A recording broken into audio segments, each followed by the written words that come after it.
So hello everyone and welcome back to Bosko and Honey's Ukulele Safari 2008, and we're here in Ann Arbor, Michigan, visiting a very special guest here on the show. His name is GERALD ROSS.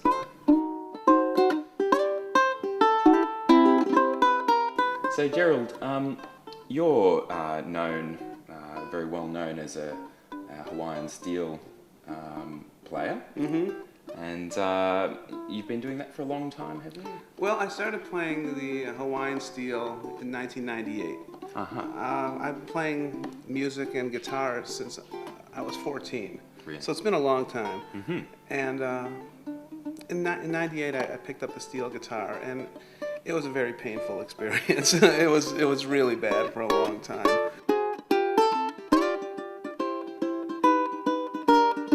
Did you always have an interest in Hawaiian music, or? I always liked the sound of Hawaiian music, even as a little kid. You know, watching black and white television, seeing pictures of Hawaii. It was just a tropical paradise, and for some reason it really struck home. Even seeing it in black and white. Then when I finally saw it in color.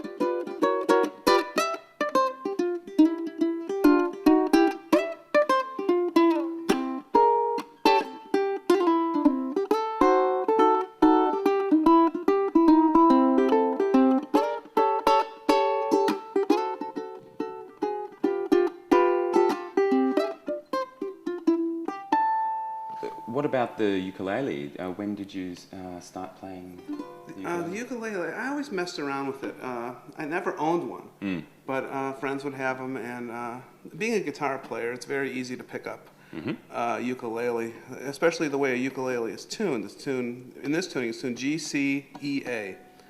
And the way I remember, people, ask me how do I tune my uke, and I use an acronym to remember. G, C, E, A is guitarists can easily adapt. But the thing that makes the uke special is the high string on the bottom. Yes. And you can do things on the uke that you can't do on the guitar. You can't get this chord on a guitar. Even though if a guitarist were to look at my left hand right now, I'm making a bar G shape. But with that high note on the bottom, or a high note on top, whichever way you look at it, you get a whole different sound, a different inversion. And for a number of years, I also played with old-timey banjo players. And on a banjo, you also have a high note on the top. And I've adopted many of the techniques I learned from them to the ukulele. Right. The droning four string, like on the tune Peanut Vendor. I'll drone the fourth string constantly throughout the song.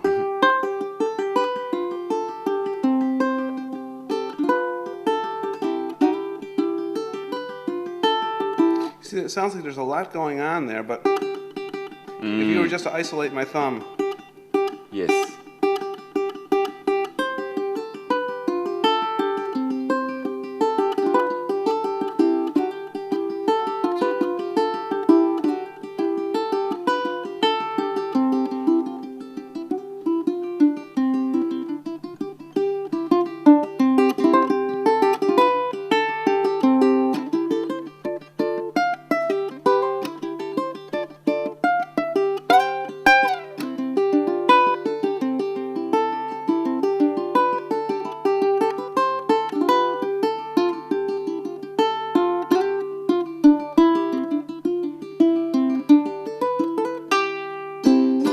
So how long have you been playing the ukulele? I'd say since 2004. Right, I see. And it's been great.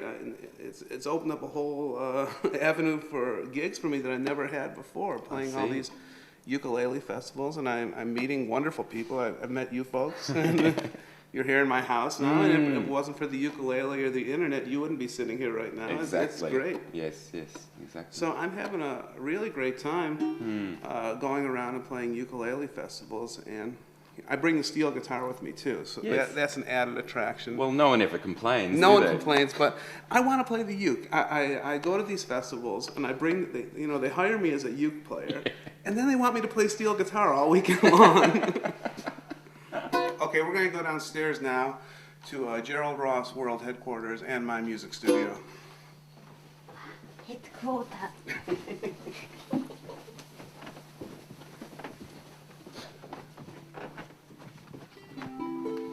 Wow.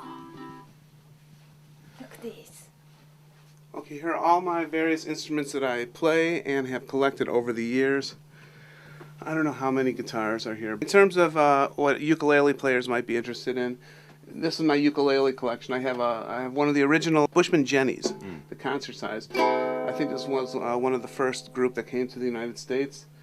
I have a beautiful Tululele that was made by my friend Joel Eckhouse from out in Maine. He made this for me in tenor size. That's not his normal size uke. And I have the Gerald Ross model Talsma ukulele, which was made by my friend Dave Talsma, who lives maybe 40 miles north of here. Very nice uke, very impressive looking, fun to play. And various other instruments. I have steel guitars, an old Gibson from the 30s. Here's a couple of Rickenbackers. This one's from the 30s, from the 40s.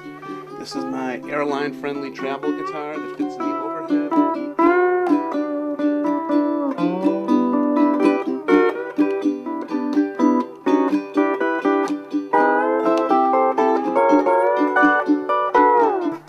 An old Gibson. Here is a old National Steel Hawaiian guitar from 1928 with the original engraving on the back and on the sides.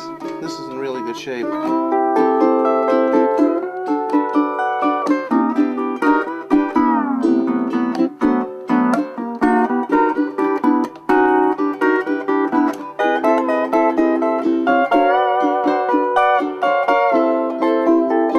Okay, when I do recording, all the recordings that I have on the internet, I just do it here at my desk. I use Pro Tools software, and I use what is called an M-Box, which is this little preamp interface to the computer. And there's plugs in the back where you can plug in microphones, and it's a very simple setup. This is my studio. I sit in this big chair, and I just play the instruments into the computer. I don't have a high-tech studio with $1 million microphones or anything like that. This is it. And it does pretty well.